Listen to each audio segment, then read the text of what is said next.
and are just looking at this matchup and you're saying, okay, this is going to be a total smash. Team Secret's going to wipe the floor with them. It's going to be easy 2-0. You might be right, but to give you context about the recent matches for Brame, they're currently 3-3.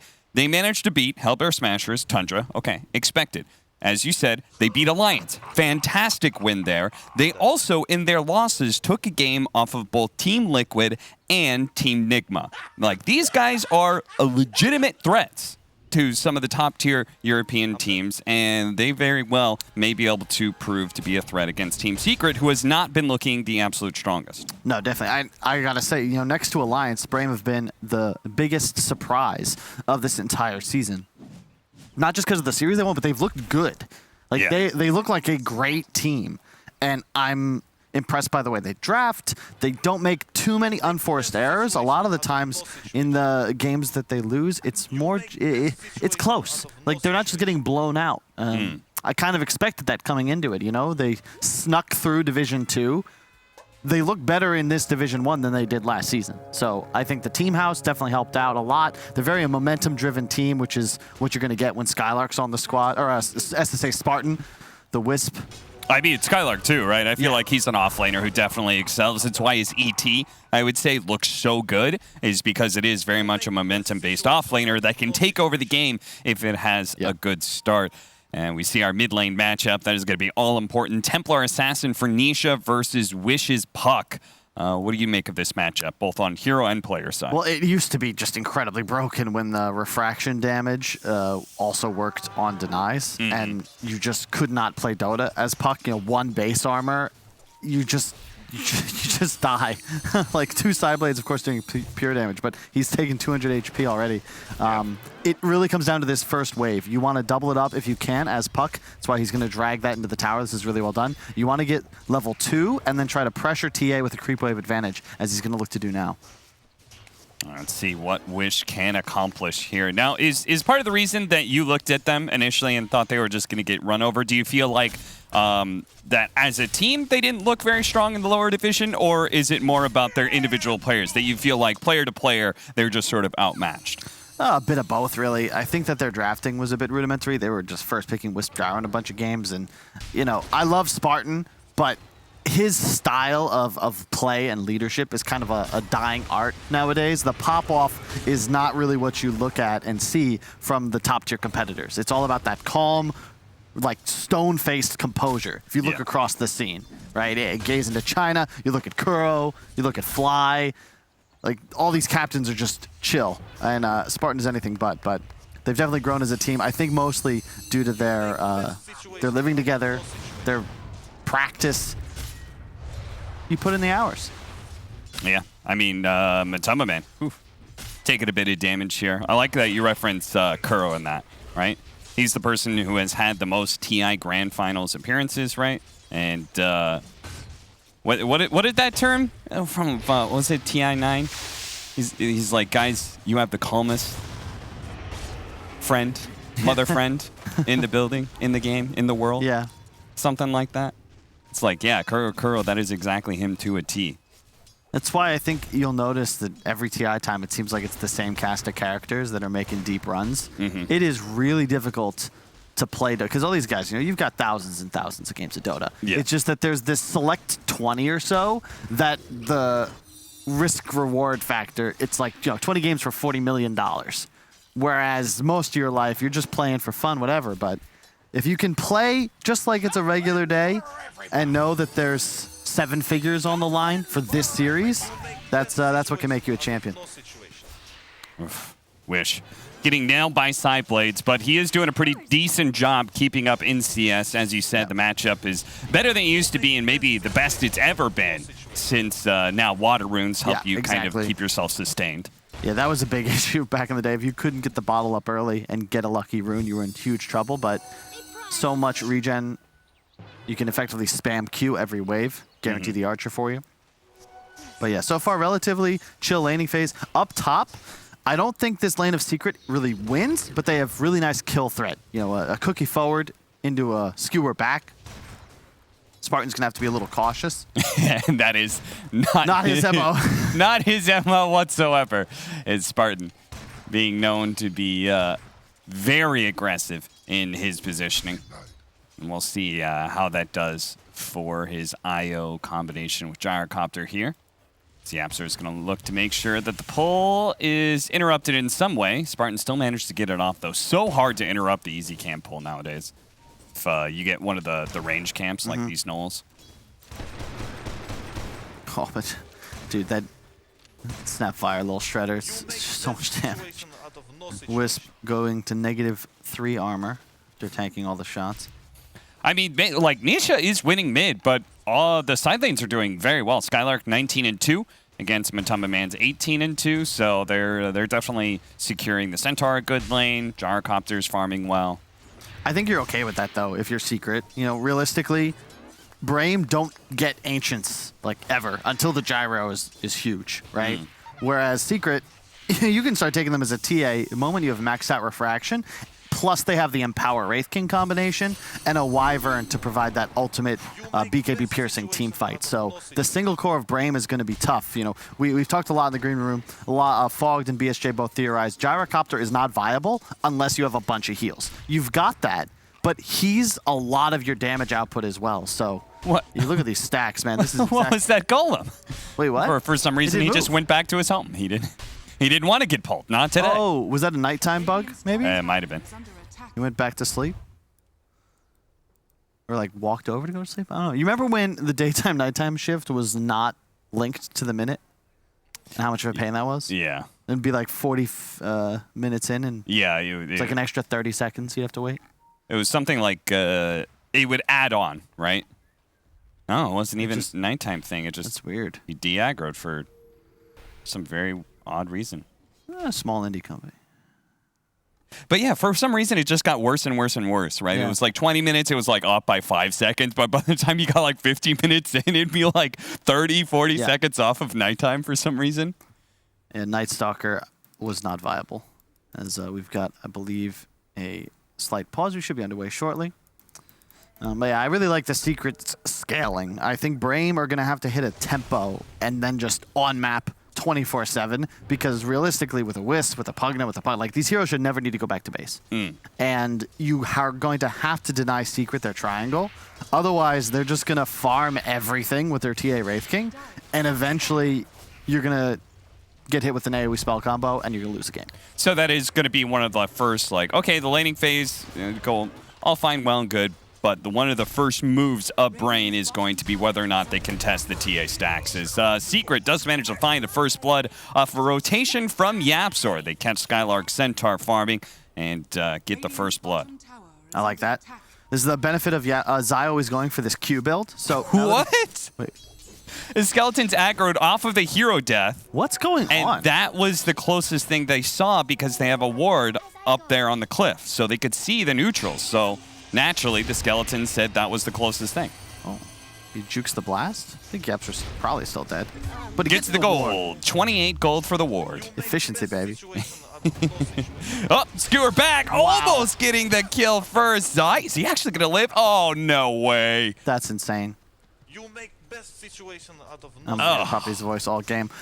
So yeah, that's the thing. When Zai goes this Q build, see, he was level 5 when Yapzor rotated, so he's fine by himself. I didn't expect him to be that fine, but gotta be happy, and I think it's a dead bug now. Yeah, he's still dead. Wow, 2-shot. A TA trap lasting so long, and Nisha's done this a couple times now, taking the opposing easy camp away from the puck. Yep. Also a big fan of the early Blightstone. I see a lot of TAs not grabbing it immediately. It's more valuable than the Wraith Band, especially against all these low armor heroes. So glad to see him grab that early on. And already point meld. Might be a blink rush. Typically when we see early points meld, it's for blink purposes. Are you a bit surprised by that? No. Thought maybe they would just go more, just focus on farming on this TA. It is in a way a farming tool, though. Like, yeah, the Deso helps you clear stacks and maybe sneak a Roche, but Blink as a positional tool also gives you the ability to just farm faster, and more importantly, against heroes like Puck and Pugna, if you catch them with either Decrep or Orb on cooldown, they are dead in 2 hits. So, big fan. And it allows them to then play around this hero that can actually be active. If you go for a Desto and then fall behind, suddenly it's like, well, me and Wraith King just kind of want to farm, but now we can't do anything. Your only real catch is this RP or Wyvern ultimate. Now, Gyro, when it comes to ancient farming, won't be nearly as fast as the Templar Assassin, but he is quite good at farming these double camps. You could stack both of them up, so that is at least a small advantage he can get for himself. 3-1, not a whole lot happening in this laning phase. It seems like both teams are relatively content with farming, though it feels like Secret is getting better and better at the situation as time goes on. Mid lane matchup is being won harder and harder by this Templar Assassin, and he's clearing through the triangle at the same time. And it seems like Zai, they're allowed to be able to leave him alone now that he's got enough HP. Oh no, looks like we've got the Flashpoint server pack downloaded. Oh, I hope this doesn't cause issues. The rules say play on, Kyle. That's true. I'll contact an admin after the game. Admin ready.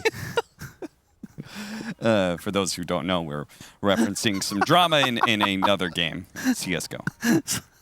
Some of them. I feel like esports, it's worth following other communities. Not because you care about the competitive results, but just for the drama and then the memes that are created from that drama. Yes, absolutely.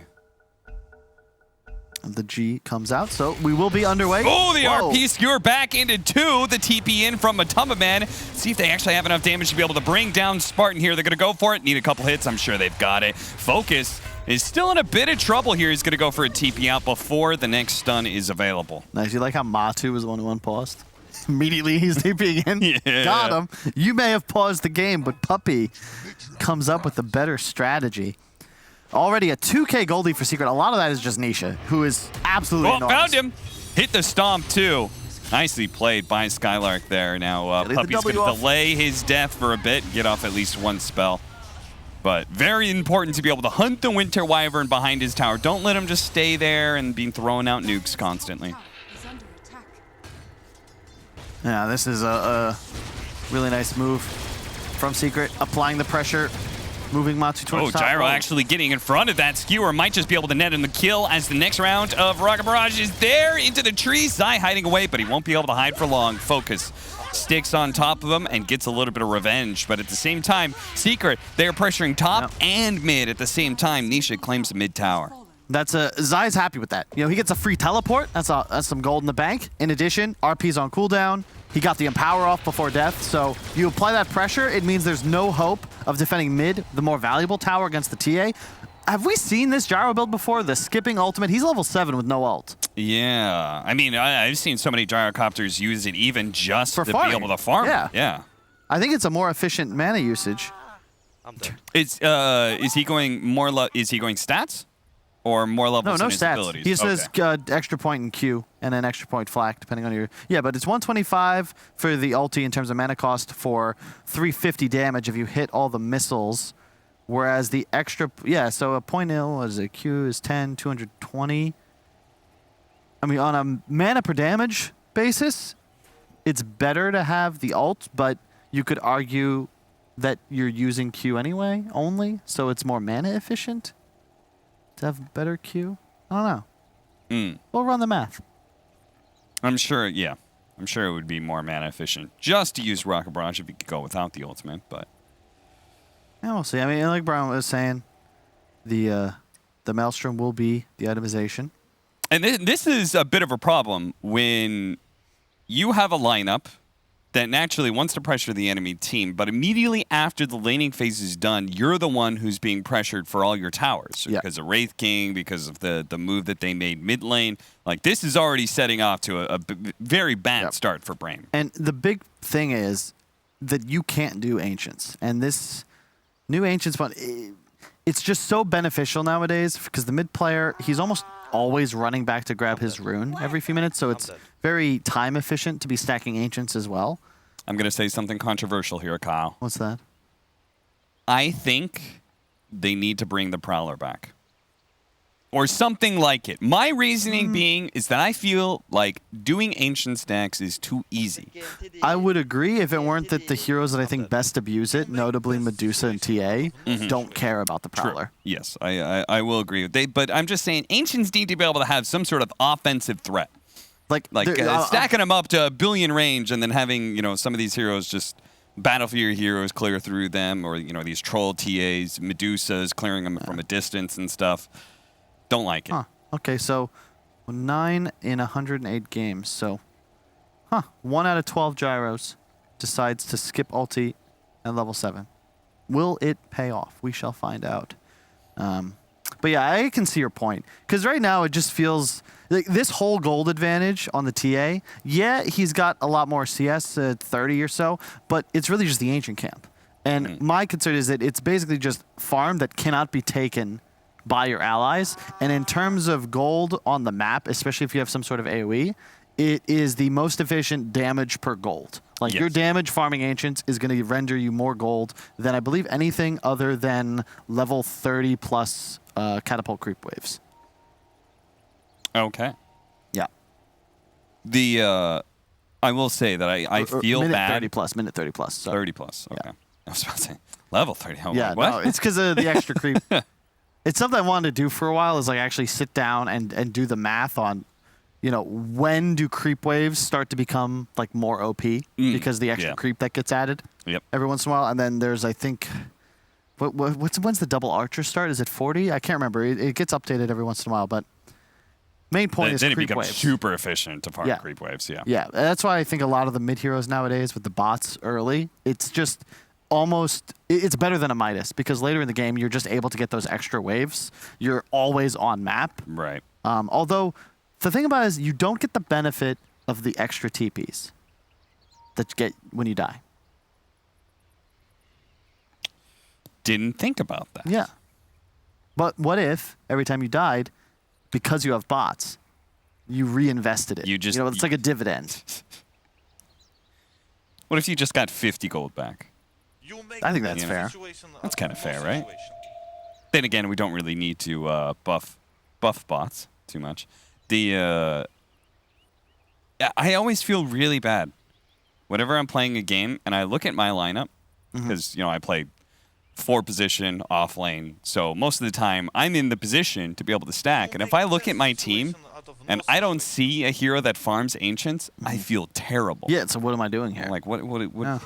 Like, I have to make moves, offensive moves, to kill heroes because the normal option of stacking the hard camp and the ancient camp at the same time is not efficient because I should only stack the hard camp right now because no one can farm an ancient stack. Yeah, look at that. The gold advantage is about 1,000. It is legit from neutrals. Yep. So mostly just because you're farming ancients and gyros. And so we have the unpause. Hopefully Brame's ping stabilizes.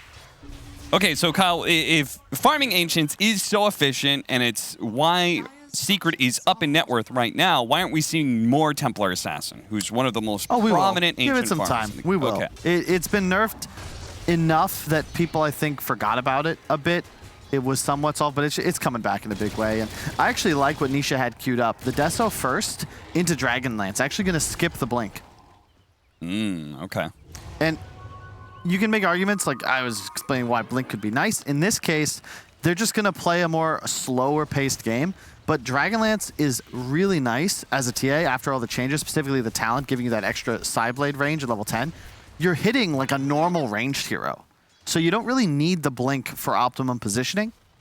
Yeah, you combine that with the side blade change, right, where it doubles the range of what your normal range is. So if you guys haven't ever like tested it out, basically you can get like a ballista and like hurricane pike and those sort of things, and the range that the side blade can go is just bonkers. Let's see. I mean, Brame. Oh, hang on. We have a reload coming top. They're just in. They get the D ward. Yeah, they are really so in here pretty deep. Spartan going for the D wards. Winter's Curse to prevent him from reload. Whoa, he still got it off because of the Winter's Curse change that makes it, if you're solo, if you're isolated, it only lasts what is it, like 2.5 seconds or something? Yep, 2.5 seconds. So That's not on the tooltip. it's on the change log. So if you hover over it in one of those change Oh, logs. you're right. You're right. Yep, Yeah. it is. Okay, it's in the change log. Huh. But that's just so difficult, newer players. That's why you got to hold Alt, everybody. The real information is It's always at the concealed bottom, in the yes. fine print. Yes, it is. And even then, it may not be in that print at all. Indeed. In which case, Google is your best friend. 2 towers. It's just one. Secret might be posturing for a fight here. They have the RP. They know there's no They do reload. not have Stampede either to be able to get him out of here. So when he is skewered back, he is particularly in trouble. Now he's going to be saved for a moment by Decrepify. Stominen. Does he have any life to give? He's got a little bit to help out Skylark. They're still going to go for the RP. They're heavily investing into this one. Skylark is still not dead until finally the nuke does come through from Puppy. Stominen stuck in the trees here. Matumbaman's going to cut his way through. Life Drain heals him up a little bit, takes away that first life. Stominen, a little bit left. He's going to get one more nuke off with the Decrepify. He's actually kind of dancing around. He's going to be okay. Spartan heals him up a decent amount. Matumbaman's the one in trouble here. They have the Maelstrom on the Gyrocopter. He's going to catch up to Matumbaman. He's going to need some God tier toggling here. The Gyro didn't really chase him, but the relocate in front of him, that is ultimately what's going to kill Matumbaman. They do not have a stun. Yeah, well, do you notice there was someone missing from the action? It was Nisha, who was just farming the entire time. Took his Ancients, pushed mid-wave, took enemy Ancients, and so this is the playstyle, right? This is why he's skipping Blink. He's just farming. Nisha playing the hard carry here. Matu with the armlet build, more of a space maker, and realistically, with Empower and with an early armlet, you're just incredibly gold efficient. But yeah, like that was unexpected. I would not have figured Secret to go that hard, even blowing the RP at the end there for the Centaur. They could have just walked away and just said, okay, we brought 5, we only are 4. That's a win for us. We're wasting your time. But they wanted to continue chasing. God. Brame doing an excellent job. Oh, another Stampede being used very defensively there. Yeah, we've seen both in China and Ice, they always go phase boots on Centaur in this sort of situation just for the bonus armor. You can see their -12 armor coming in. Yeah. Like, he gets chunked without any armor assistance, and he's going to go straight for a blink too. So very risky build by Skylark in the event that, the little Shredder plus the Deso plus the meld hits, like he'll die in 3 hits. They got to move fast. They know what's happening. They got a successful scan, but they're just not going to get there in time. Way too And fast. they're just going to have to back out. It is so hard to be disciplined about being around the Roshan pit against these TA lineups. And this Because is they why could just do it so fast. this is why it's going to come back, because it's just such a simple game for Secret so far. Yeah, it's 5-5, but they've gained so much just because TA exists. She's taken like 10 stacks of Ancients.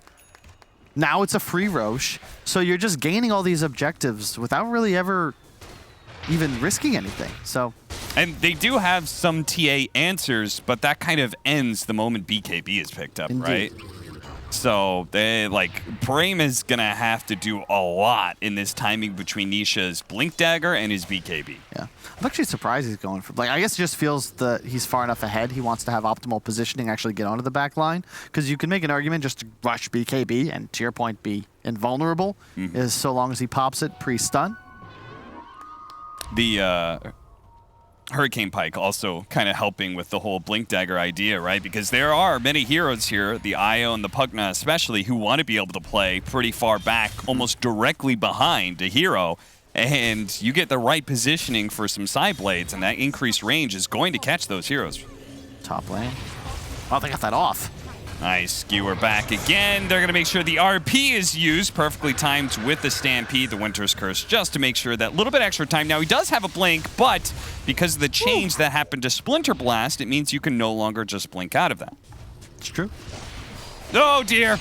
Spartan getting caught by the coil. Oh, the final blob coming in. Nisha actually is the one to bring him down, but he still has an Aegis, so they can't even heavily commit for this one. They might just be able to burn it out. No, they have nothing left, actually. The orb has already been used. Nisha's just going to walk away with 3 more minutes left on his Aegis. Surprised he broke the coil there. I felt like he could have just potentially turned around and man-fought the Gyrocopter. That was a fight that Focus was not going to win.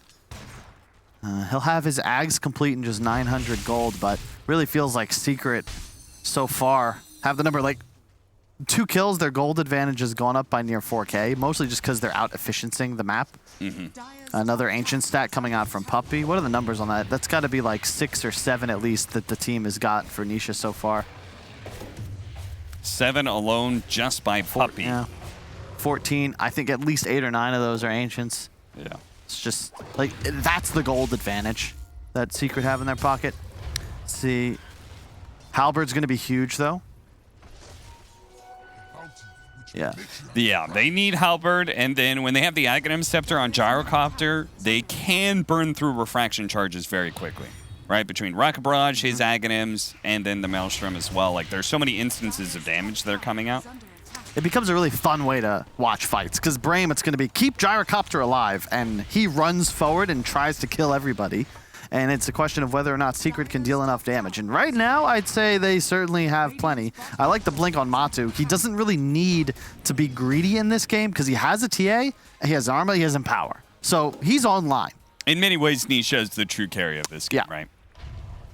Maybe we go super late game. Matu has to kind of take over that role a bit more, but... Oh yeah, this is my favorite build too. Just Armlet AC, all in minus armor. Oh relocating out, relocating out. Is he gonna? Oh no, it's just too slow. It's a level 1 relocate, so it took forever. And now Spartan is very likely to die as well. Skylark's gonna try and position himself, but of course Secret are going to be aware of this and try and get. Oh yeah, he just gets 1 shot and the Winner's Curse to be able to stop him. They skewer him on back, and 1 kill turns to 2 into a 3rd. Secret beginning to assert total control over the map now. This is such a hard game. Because you're playing without vision advantage. There's TA traps everywhere. Look at the wards Puppy's just placed as well. These are beautiful. The one up top is also fresh. Like, it's just, they see everything. And they've now got double blinks on 2 huge cores. Zai also with the blink, of course. And it's just too much damage. Way too much physical damage. It bothers me that Templar Assassin is able to farm with traps. Zai in deep here. Stominen able to protect himself thanks to the Decrepify, and they're going to try and chase after. But man, it's just so hard to find Nisha on the other side of things. They are trying to catch up to Puppy, but Matumbaman's going for the execution onto Smart, and the Stampede is going to get him out of there. They're still focusing on this Templar Assassin. 5 more seconds. Oh no, they burned through the Aegis, and Nisha's still able to get the kill onto Focus. This is a lost fight for Brame. This is the Secret we kind of expected to see coming into the season. Really not the greatest performance from them, sitting at 3-3, but Brame don't know if they've really done too much wrong. They're just getting beat by, like, Secret's winning the way we expected to see them win this season. You know, they 7-0'd in Season 1, and they've just kind of come out the gate swinging here. Nothing really crazy, very methodical, almost mechanic victory. Yeah. Nice skewer back. Flashiest moves probably coming from Zai as he continues to get all of these skewers back. Yeah. We're behind schedule. That Division 2 game went late. We had some pauses, so Secret just doing what they can to get us back on schedule. Yeah. Very kind. Very kind indeed. If you could go back and change anything about Brame's lineup, like is there anything that really stands out to you that is a potential weak point that you felt Secret exploited? Because they felt like they just didn't even have... I mean, they had that good fight in the top lane, and it still felt like Brame just didn't have much of a hope. Nisha was just farming so fast. Maybe the puck. RP onto 2 with Matumbaman jumping on in, but it is still an IO Gyrocopter, and they certainly have a decent amount of sustain until Nisha comes in. Nisha, fortunately, that Meld Strike is going to be dodged out by the Decrepify. Brame reluctant to go back in, though. Even with the vision advantage, they're not going to take it. I mean, this is one of the ways I've seen Puck beaten in Asia, China and SEA, where you just grab this TA. He can't really gank bottom. Wraith King, one of the better matchups against Puck as well. Oh, you want to coil me? Well, I'm respawning. Like, you're going to blow all of your spells on a hero that has a built-in Aegis. Oh, love this. The Ags and the Shard, the Wagamama special. So Shard, really cool, especially against a Wisp, because you can silence the reload, and now he's coming Where's in. the Arkosh line? He's already dead. If they don't have the voice back, do they? No, they should. 3 dead from Brame. What do you do? It is looking Now, very hopeless. As a note, the reason this build works for the viewers at home is because the Secret are so far ahead. Ags, Shard, TA is not necessarily what you should buy every single game, but when it's effectively just extra gold, you'd still be ahead even without these items. It makes you unstoppable. And when you're playing against a draft that has Wisp Gyro, this global teleport is just honestly imbalanced. And yeah, I mean, the map is completely closed out at this point. They tried to split push the other side of the map. They're like, okay, Secret's bottom, and then all of a sudden, boom, Nisha's there. now they see, oh my god. Yeah. It was 5-5, remember? Relatively even game. 11 straight kills, and that gold graph moving up. Not quite as fast as other graphs that I've looked at this past year, but pretty fast. Pretty rapid acceleration. Highest amount of net worth at 22 minutes on any hero. Wow. This DPC region. I'm sure you'd probably be putting up a pretty good fight against all the other regions and last season as well. I mean, this is an insanely farmed TA. It's one of the better heroes as well, considering the position Secret's in, right? They had a rough season, but they'd like to go to the major. They don't want to drop to Division 2 potentially in the event Tundra were to win. They lose a tiebreaker if they drop this series. And heroes like TA, I think TA, Alchemist, Medusa specifically, probably the best for better teams to play with, because ultimately you just farm. And Brame, to win this game, would have had to play incredibly well, deny these Ancients way earlier, find kills, and just straight up outplay Secret for the first 15-20 minutes of the game if they wanted to take a W. Otherwise, you know, the Ancient stacks are going to happen. The Roche is going to happen, and then one fight, and the game's blown open. Waiting for Nisha to appear. There he is. Shows up on Wish with the silence put on him. Almost executes him. They're going to try and get away. By the way, Nisha still has that BKB. Another great trap, slowing everybody down to a crawl here. The Winter's Curse on 2. Plus, they had the RP on the other 2, but they were inside of the Winter's Curse. So not much damage done, but as soon as the Winter's Curse is gone, Brame is all dead, and they're going to call the GG here. I mean, they just got whomped. 15 unanswered kills, Cap. And bam,